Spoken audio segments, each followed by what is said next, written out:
Good evening. Good evening madam. ஓகேங்க. என்ன எதிர்பார்த்து கிளாஸ்ல போட்டீங்க? மார்க். சஞ்சய் வந்து மேத்ஸ்ல ரொம்ப வீக்கா இருந்தாங்க. என்ன ஸ்டாண்டர்ட்?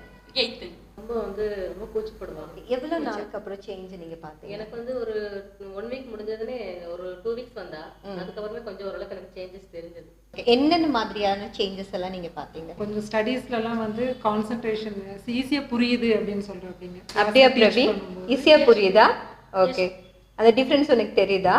Yes ma'am. முதல்ல மிஸ் எடுத்த இன்ட்ரெஸ்ட் வராதா? இன்ட்ரெஸ்டே வராது மேம்.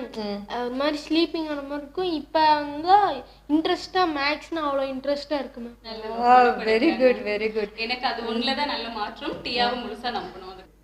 அதாவது மார்னிங் எந்திரிக்கிறதுலேருந்தே அதுல இருந்தே வித்தியாசம் தெரிஞ்சது. ஏர்லி மார்னிங் 7 o'clock தான் எந்திரிப்பாங்க. ஓ சரி 7 சரி. o'clock தான் எப்பவுமே எந்திரிப்பாங்க. அது போட்டு அழுத்தணும் எந்திரிடான்னு சொல்லி. அப்புறம் பாத்தீங்கன்னா 6 o'clock 5:30. ஓகே, நேரத்தில் எந்திரிக்கிறது ஒரு விஷயமா சொல்லியிருக்கீங்க. இது எதனால நடக்குதுன்னு பார்த்தீங்கன்னா எப்பவுமே பிரெயின் வந்து அலர்ட் ஆகிடும். இந்த கோர்ஸுக்கு அப்புறம் பார்த்தீங்கன்னா ஸ்கூலுக்கு போயிட்டு வந்ததுக்கு அப்புறமும் குழந்தைகிட்ட ஒரு சோம்பேறித்தனத்தை நீங்கள் பார்க்க முடியாது. கரெக்டாக எப்பவுமே வந்து ரொம்ப அந்த லேசினஸே இருக்காது, ரொம்ப ஆக்டிவாக இருப்பாங்க, அடுத்த வேலைக்கு தயாராகவே இருப்பாங்க. ஸோ எல்லா குழந்தைகளுமே இது வந்து நம்ம ஒரு கவுன்சிலிங் கொடுக்கறதுனாலையோ இல்லை குழந்தைகிட்ட வந்து நிறைய நேரம் நம்ம பேசுறதுனாலையோ கொண்டு வர வைக்க முடியாது.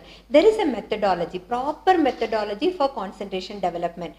அதுக்கப்புறம் ஸ்கூல் கிளம்புறது, வர்றது, போறது, பேசுறது. பேசுறதுல என்ன வித்தியாசம் நீங்க பாக்குறீங்க? ஒரு மரியாதையா.